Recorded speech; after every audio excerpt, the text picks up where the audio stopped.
single fatty chains, okay?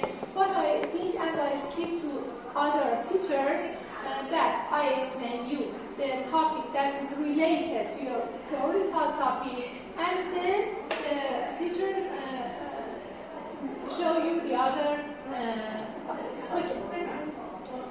One of your slides is about hyperemia, as you see here. Hyperemia.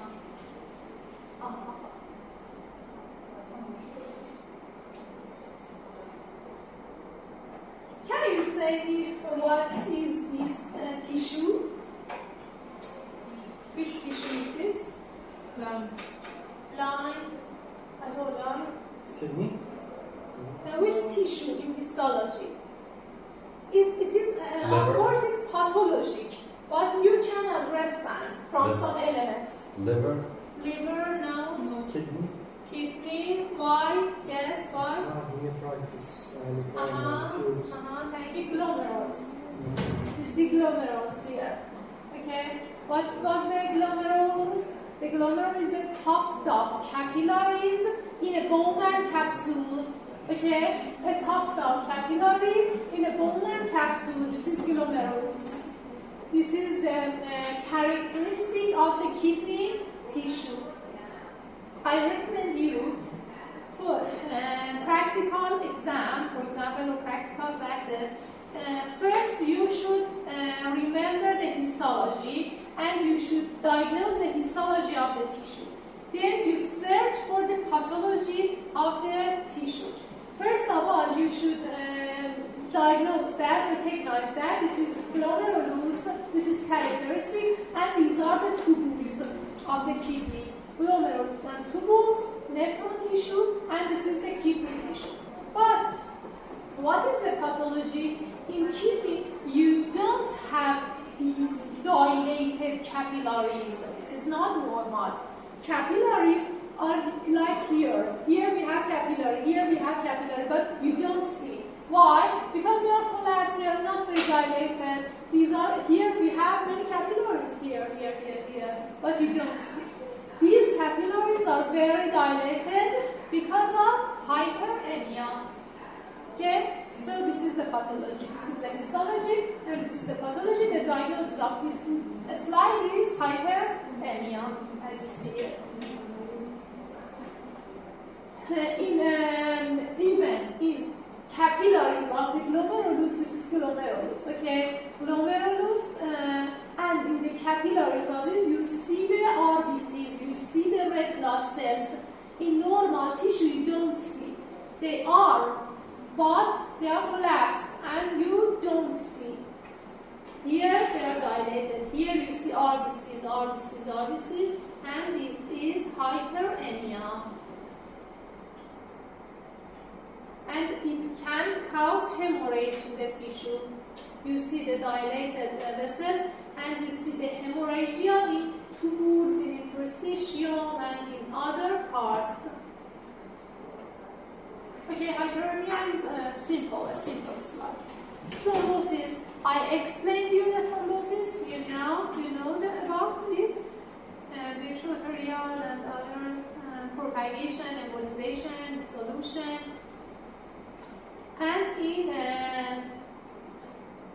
our slides, we usually see a large vessel.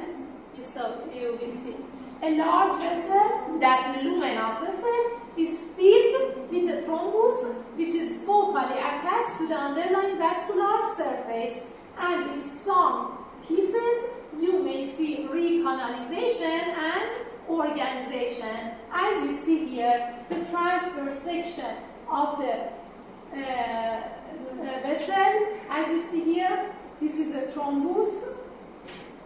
A difference between hyperemia and thrombus, I say you, is that in hyperemia you see many RBCs in the vessel. In thrombus also you see blood in the vessel. In hyperemia you see a fresh blood, RBCs, red blood cells that are fresh. Thrombus is a collection of RBCs, YPCs, fibrin, other proteins, as you saw in slides. Thrombus is not as fresh hyperemia. This in the color you see this picture, okay? You see fibrin and other proteins inside the thrombus. Okay, this is recanalization. If you search, you will see the recanalization of some thrombus in your slides. And some thrombus is attached from the endothelium. These are recanalization. At the first, these are small. The canals attach to each other together and make a large canal to flow the blood. Okay, these are canals in the thrombus. These are canals. This is the thrombus. These are canals. They attach to each other and make a large canal.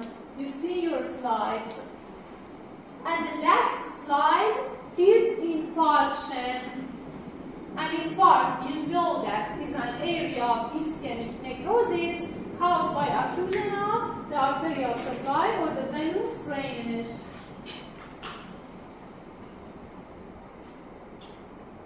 In necrosis or infarction, you should know that what tissue is your normal tissue in your slide. Usually, if you search in one piece of slide, you see a normal tissue. For example, if the slide is from heart, in one piece of slide, you find the normal heart tissue. If the slide is from spleen, as you see here, in one part, as you see here, this is a spleen. This is the normal spleen. In a spleen, in histology, you have many lymphocytes, as you see here. This is normal. And the other part, what do you see? You see necrosis, infarction. What do you see in necrosis? What do you see in infarction?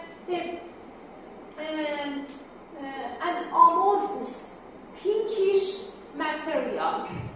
Because in necrosis, the cytoplasm that is reddish is ruptured, and the nuclei that is bluish, that are bluish, are disturbed.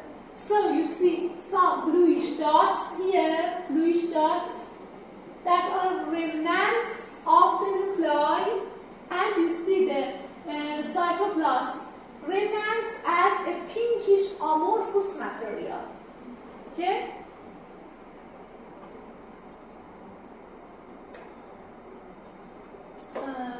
I want to see which tissue are your slides, and I explain from your slides in the practical class. For example, here we see the myocardial tissue, here intact myocardial tissue, here is necrosis of myocardial tissue. I don't know what your slides are, so I explain in class for you. And you know about the tests and practical PT test, PTT test, and other explanation about the tubes. As I said, the blue tab tubes have sodium citrate for the coagulation tests. Thank you. About the tests, are they on our exam? Do we have to memorize how to do the tests for our exam or no? The tests, which for... tests, yes, I think it's important because it's about the cascade and about the... Even the procedure, how to do the test, or the procedure not necessary? How to do the test? The whole test, like how you take a blood.